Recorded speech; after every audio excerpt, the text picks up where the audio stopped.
I've been thinking, have you ever stopped to ask yourself, is this really what I want?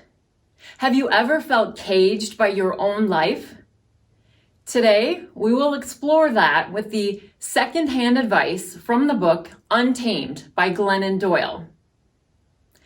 Many of us build our lives around pleasing others at the expense of our desires. Glennon Doyle was all too familiar with that feeling as she strived to be the perfect mother, wife, Christian, and writer. But she never really stopped to ask herself what she wanted. The author started following her intuition to undo the indoctrination she had experienced throughout her life. She fell in love with another woman and began to build a new life full of love, chosen family, fulfilling work, and activism. Today, we will talk about why embracing our true identity brings us closer to God, designing the most fulfilling life you can imagine, and how to empower yourself by uncaging your belief system. Have you ever had a moment that changed the course of your life? Glennon Doyle had one when she met American soccer player Abby Wambach. Her life was turned upside down when she fell in love with another woman while promoting a memoir about her marriage. Glennon was a married, successful Christian writer who had never been attracted to another woman before meeting Abby. As soon as she laid eyes on her, though, something drastic changed. Glennon had a loyal following of millions of women as a Christian mommy blogger. She counseled others on marriage and parenting. She was about to publish a book titled Love Warrior that detailed how she and her husband had repaired their marriage despite his multiple affairs. At a national book conference dinner, a woman suddenly walked into the room. Glennon couldn't take her eyes off of her. The woman was Abby Wambach, a retired professional soccer player, and she was at the conference to launch her memoir. On a zoo trip with her children, Glennon saw a magnificent cheetah.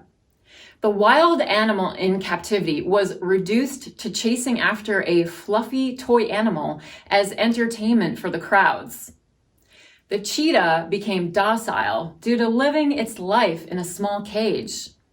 All of her wildness was drained out of her.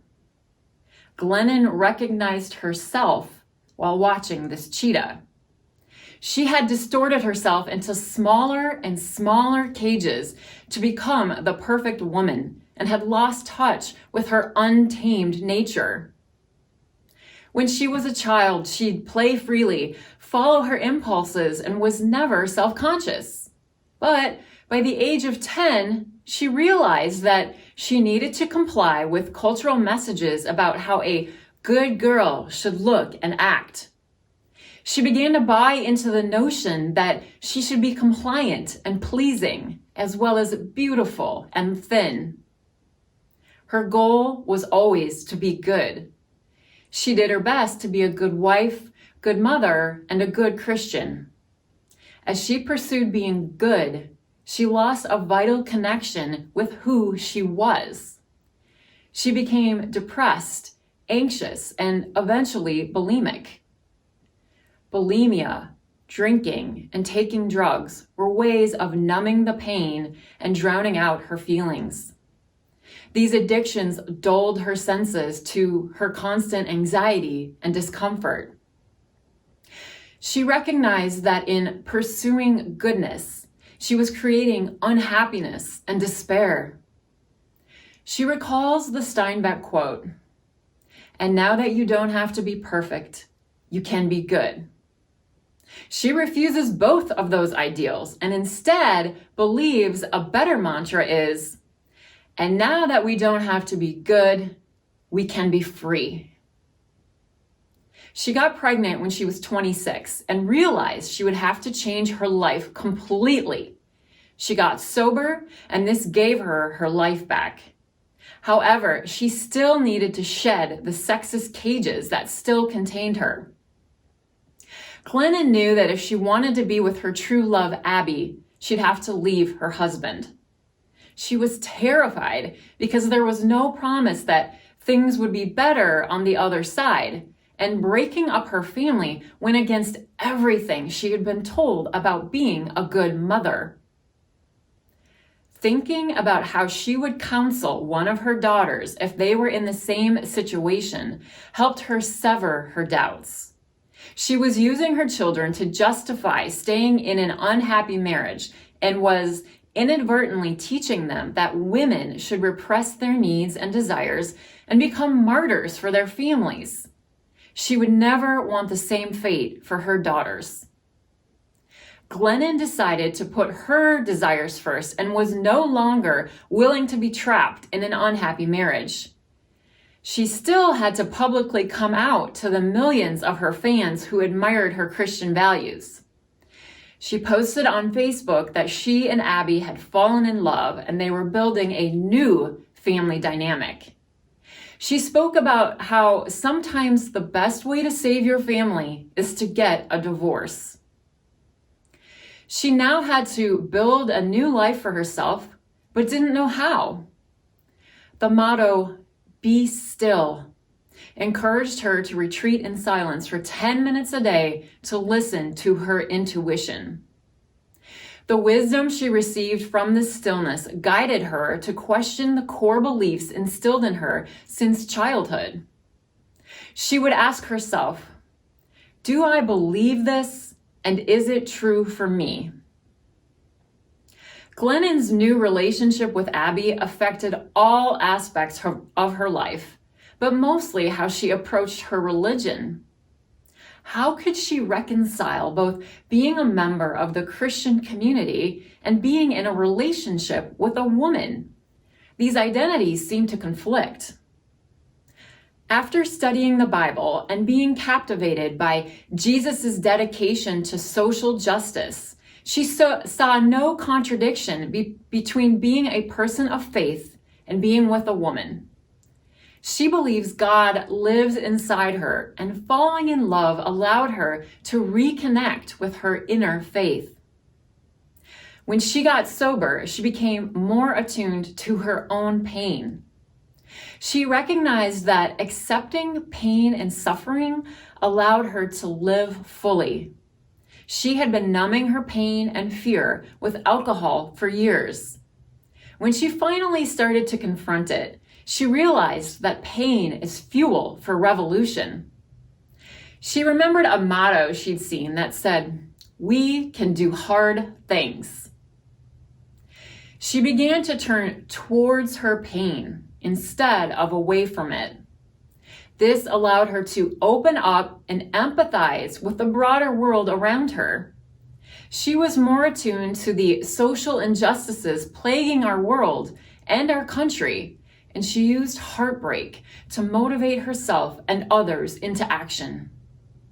She was inspired to educate her daughters about the civil rights movement, all while racism and violence against people of color increased. To do this, she needed to confront her own racism. The reality was that Glennon did not even see how profoundly white supremacy dominated her own country. She understood that she could believe in racial equality and still be racist. That's because racism, like sexism, isn't about personal views. It's just what we absorb growing up. She remembered all the racist jokes she had heard during childhood and the endless news coverage of Black people getting arrested.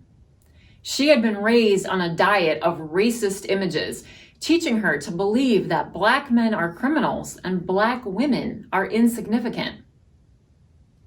Not only did she have to unlearn her racist beliefs, but she also had to examine sexism in our culture and what she was taught about how both women and men are supposed to act. She raised her daughters to be feminist, but also explained that boys are kept in cages too. From a young age, boys are told that real men are powerful, big, bold, violent, and never vulnerable.